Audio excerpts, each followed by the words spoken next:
정읍의 한 라벤더 허브원에 대한 정읍 시의 특혜가 있었다며 시민단체에서 의혹을 제기했습니다. 단체는 전북도의 감사 결과를 토대로 경찰에 고발할 예정입니다. 정부 지원과 별도로 재난지원금을 지급하는 지자체가 늘고 있습니다. 지자체별로 지급 기준이 다르다 보니 선별 지원 기준을 둘러싼 논란이 뒤따르고 있습니다. 김제 육가공 업체와 관련해 4명이 추가로 코로나19 확진 판정을 받았습니다. 확진자 1명이 바이러스를 추가로 퍼뜨릴 수 있는 지표인 도내 감염 재생산 지수는 0.6을 기록했습니다. 남원 국립민속국악원이 거리두기 좌석 형식의 설날 대면 공연을 추진합니다. 코로나19 여파로 방역이 강화되는 가운데 진행되는 올해 첫 대면 공연에 관심이 모아지고 있습니다.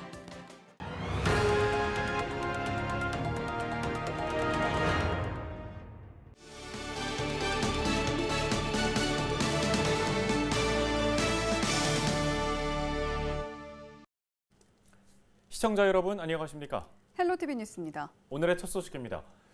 정부의 지원과는 별도로 재난지원금을 지급하는 지자체가 늘고 있습니다. 그런데 어디는 주고 어디는 안 주고 또 전 시민에게 골고루 주거나 피해가 더 큰 사람을 선별해 주면서 논란이 뒤따르고 있습니다. 정명기 기자의 보도입니다. 설 명절을 앞둔 전통시장. 차례상에 올릴 음식을 사려는 사람들이 모처럼 북적입니다. 지금 할머니들이 그런 것 아니면 안 와, 사러. 그거 아니면 할머니들이 돈이 없으니까 안 사. 정읍시가 모든 시민에게 10만 원씩 지급한 재난기본소득 지원금이 아무래도 도움이 된다는 겁니다. 전주시도 설 연휴를 앞두고 재난지원금을 지급하기로 했습니다. 그렇지만 코로나19로 피해를 본 소상공인과 같이 일부 업종에 지원하는 선별적인 지원책입니다. 이번 상하수도 감면과 전주형 3차 재난지원금은 피해가 큰 소상공인과 정부 지원에서 소외된 사각지대에 집중했습니다. 지자체마다 곳간 사정에 따라 지급 규모와 대상이 제각각인 겁니다. 코로나19 장기화로 지역사회 분위기는 점점 각박해지고 있습니다. 누군가는 고통에 둔감해지거나 또 다른 누군가는 끝없는 나락으로 추락하는 고통을 겪고 있습니다. 선별적인 지원이 코로나19로 타격을 받은 사람에게 지원하는 방식이라면 보편적인 지원은 소비를 촉진해 피해 회복을 돕는 간접 방식. 그 때문에 시각차에 따라 지원을 요구하는 목소리가 다릅니다. 본 의원은 전 시민에게 재난지원금을 지급하여 가계 소비를 늘려야 김제시 경제 활성화가 가능하다고 생각합니다. 정부와 정치권도 4차 재난지원금 지급을 앞두고 국민 모두에게 지급할지 아니면 피해가 더 큰 사람들을 선별해서 줄 건지 고민하는 상황. 지자체마다 다른 재난지원금 횟수와 금액 때문에 형평성 논란과 불만이 뒤따르고 있습니다. 헬로티비 뉴스 정명기입니다. 정읍시가 모든 시민에게 10만 원씩 지급하는 2차 재난기본소득 신청 기간을 연장합니다. 연장된 신청 기간은 오는 19일까지입니다. 재난기본소득은 선불카드 형태로 지급되며 오는 6월 30일까지 지역 내에서만 사용할 수 있습니다. 김제 육가공업체와 관련해 코로나19 추가 확진자가 나왔습니다. 전북도 보건당국은 지난 8일과 9일 이틀 사이 육가공업체와 관련해 4명이 추가 확진 판정을 받았다고 밝혔습니다. 이 가운데 3명은 자가격리 해제 전 검사에서 나머지 1명은 자가격리 중에 양성 판정을 받았습니다.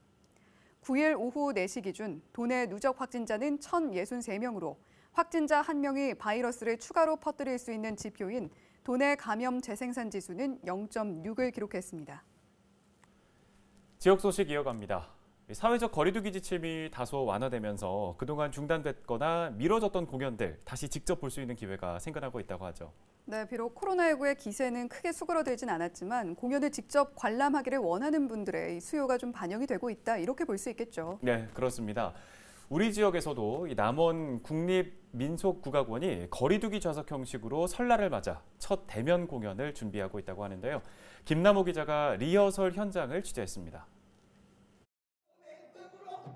남원에 위치한 국립민속국악원 공연장입니다. 국악원 단원들이 설날 공연을 위한 최종 리허설 준비에 한창입니다. 국악으로 여는 새해라는 주제로 이번 작품은 창극 5바탕 중에서 눈대목 것들만 골라가지고 각 주요 하이라이트 대목만 참극으로 엮었습니다. 국악원은 올해 처음으로 선보이는 무대를 비대면 온라인 형식이 아닌 현장에서 우리 소리를 체험할 수 있도록 대면 공연으로 진행할 계획입니다. 다만 코로나19 상황에서 치러지기 때문에 거리두기 좌석수에 해당하는 관객만 입장할 수 있습니다. 저희는 방역 철저하게 하고 있고요. 또 저희가 원래 객석이 한 600석 정도 되는데 100명 정도만 예약을 받아가지고 운영을 하기 때문에 거의 2칸 이상씩 뛰어앉기 때문에 안전하다고 할 수가 있습니다. 판소리 5바탕을 주제로 선보이는 이번 공연은 사전 예약에 참여하는 관람객 100명을 대상으로 무료로 진행됩니다. 국악 연주단과 함께 창극의 진면목을 한자리에 만날 수 있는 무대는 오는 12일 오후 3시 남원 국립민속국악원 예원당에서 펼쳐질 예정입니다. 헬로티비 뉴스 김나우입니다.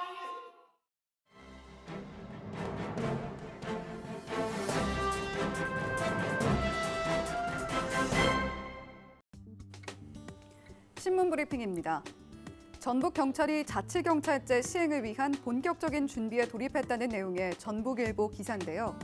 진교훈 전북경찰청장은 8일 열린 기자간담회에서 자치경찰이 본격적인 스타트업을 하려면 시도경찰위원회가 우선 구성돼야 한다며 현재 시도경찰위원회 구성을 위한 위원추천위원회 구성 단계에 돌입한 상태라고 밝혔습니다. 시도경찰위원회는 전북도지사 추천으로 1명, 시도의회 추천 2명, 위원 추천이 2명, 국가경찰위원회 추천 1명, 전북교육감 추천 1명 등 모두 7명으로 구성됩니다.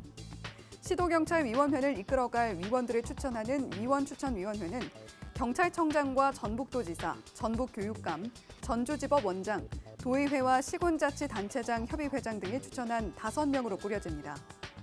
진 청장은 조례제정과 자치경찰 각종 위원회를 꾸릴 때 경찰 조직을 잘 이해할 수 있는 전문성 있는 인물들을 추천했으면 한다고도 말했는데요. 전북경찰청과 전북도 및 전북도의회의 자치경찰제 첫 협의는 설 명절 이후가 될 것으로 보입니다. 김태형 전북청 자치경찰 실무추진팀장도 경찰청 교육에 들어가는 등 전북도, 도의회와의 협의를 앞두고 만반의 준비에 돌입하는 모양새입니다. 교육은 경찰청과 행정안전부가 합의한 표준 조례안에 대한 교육이 집중적으로 이루어진 것으로 알려졌는데요. 이정주 자치경찰 실무추진팀 계장은 전북도와 전북경찰청 모두 표준 조례안에 대한 해석과 의견이 갈릴 것으로 예상하는 만큼 꼼꼼하게 검토하는 중이라며 설 명절 이후 협의를 본격적으로 진행할 것으로 보인다고 말했습니다. 신문 브리핑이었습니다.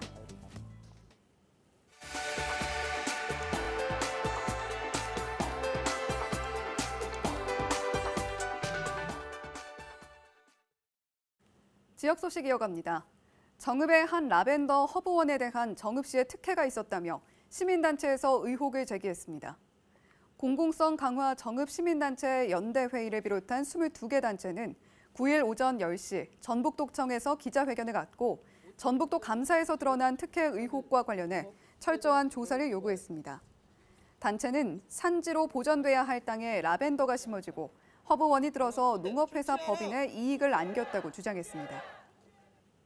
그 부정 비리 특혜에 비해서 너무나 솜방망이 쳐버리고 그러기 때문에 제대로 된 처분을 해달라라는 의미에서 이렇게 허브원에 대한 시민단체 특혜 의혹 제기에 대해 정읍시는 보도자료를 내고 반박에 나섰습니다. 정읍시는 보도자료에서 전북도 감사와 관련해 지적받은 행정의 잘못된 부분은 인정하지만 특혜와 관련해선 민선 7기가 아닌 민선 6기에서 이뤄진 사항이라고 밝혔습니다. 이와 함께 잘못한 부분에 대해선 되짚고 살피겠다며 지역 발전과 시민 화합을 저해하는 근거 없는 의혹 제기나 불필요한 논쟁은 당장 멈춰야 한다고 언급했습니다. 새만금 해수 유통을 명문화해야 한다는 주장이 제기됐습니다. 새만금 해수유통 추진 공동행동은 9일 전북도청 앞에서 기자회견을 열고 정부와 새만금위원회는 변경될 새만금 기본계획에 새만금 해수유통을 명시하라고 주장했습니다. 이와 함께 새만금 해수유통의 최대 걸림돌이 되고 있는 송하진 지사를 강력 규탄하며 담수화를 고집하는 것에 대한 분명한 입장을 밝힐 것을 요구한다고 밝혔습니다.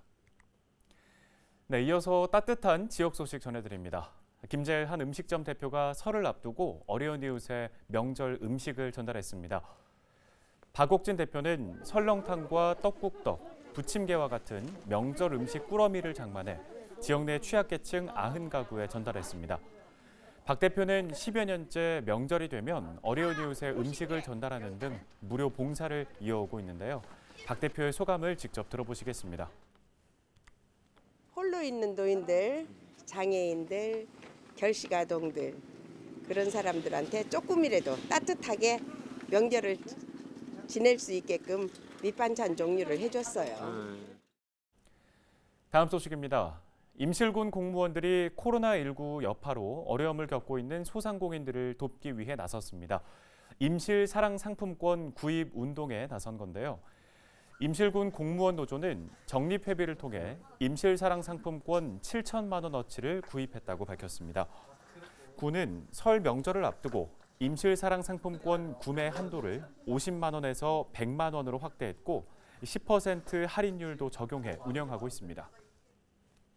코로나19로 경제적 어려움을 겪고 있는 임실 소상공인 및 자영업자분들께 조금이나마 보탬이 되길 바라는 마음에 임실군청 공무원 노동조합에서 행사를 준비하게 되었습니다.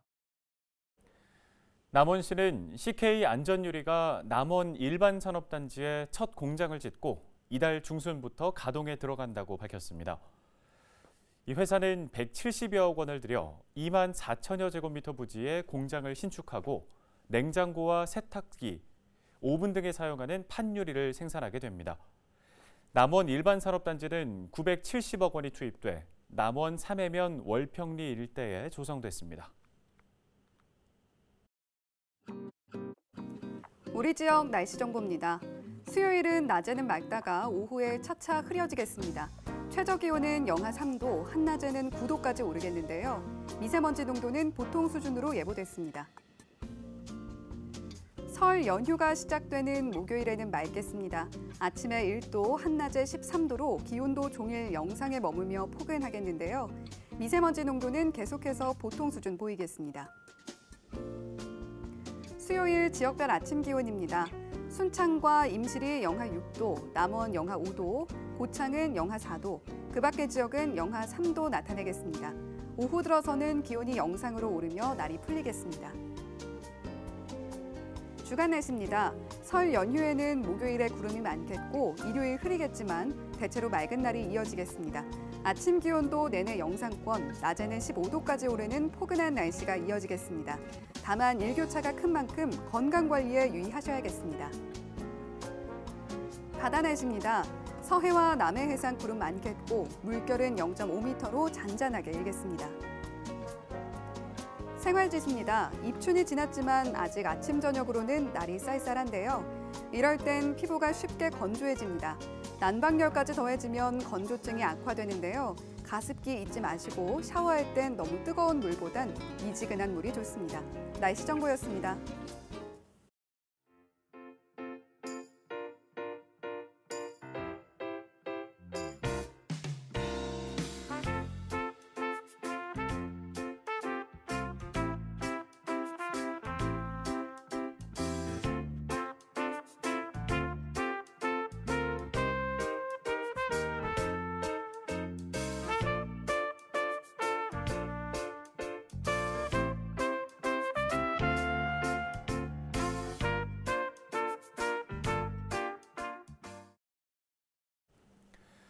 전국의 코로나19 확진자 수가 300명 안팎을 유지하고 있습니다만 전북에서는 김제와 익산 등지에서 확진자가 꾸준히 나오고 있어서 긴장을 늦출 수는 없습니다. 이런 가운데 도청 앞 신시가지에서는 테이블 간 거리를 두지 않거나 칸막이 없이 영업을 하는 등 배짱 영업을 하는 업소들이 적발됐습니다. 이제 곧 설 연휴인데 방역 수칙 반드시 지켜주셔야겠습니다. 헬로티비 뉴스 마칩니다. 시청해주신 여러분 고맙습니다.